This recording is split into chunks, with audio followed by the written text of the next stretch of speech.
The first Welsh Bible was in existence by 1470. It was a translation from the Latin Vulgate. Queen Elizabeth ordered the Welsh bishops to have a Bible printed in Welsh and to place copies in all parish churches. In 1588, William Morgan published his translation of the whole Bible. The second version, published in 1620, is still known as William Morgan's translation. It became the standard Welsh Bible for centuries. In 1630, a smaller edition was published for use in the home, the edition that Mary Jones obtained in Bala in 1800. It was her desperate need to own her own copy that inspired the formation of the British and Foreign Bible Society. A new Welsh translation was published in 1988, and the revised New Welsh Bible came out in 2004. A translation of the New Testament into Irish from the original Greek was published in 1602. A translation of the Old Testament by William Bedell and other scholars was finished but never published.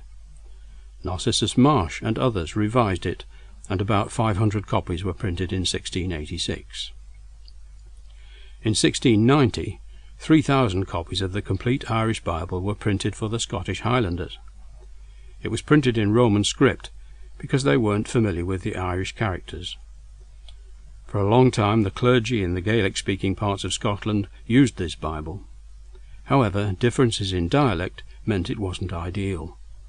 So the first Gaelic New Testament was published in 1767. The translation was done by James Stewart and his son John.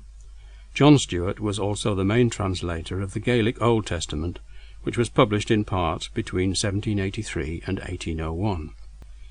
Parts of the Bible were translated into Cornish as far back as the 17th century. It wasn't until 2004 that the Cornish Bible Project published the whole of the New Testament, translated directly from the original Greek. The same team is working on the Old Testament. The first part of the Bible to be translated into Manx was the Gospel of Matthew. It was the work of William Walker and was printed in 1748. A translation of the Old Testament appeared in 1773. 2 years later, an edition of 40 copies of the first complete Bible in Manx was issued.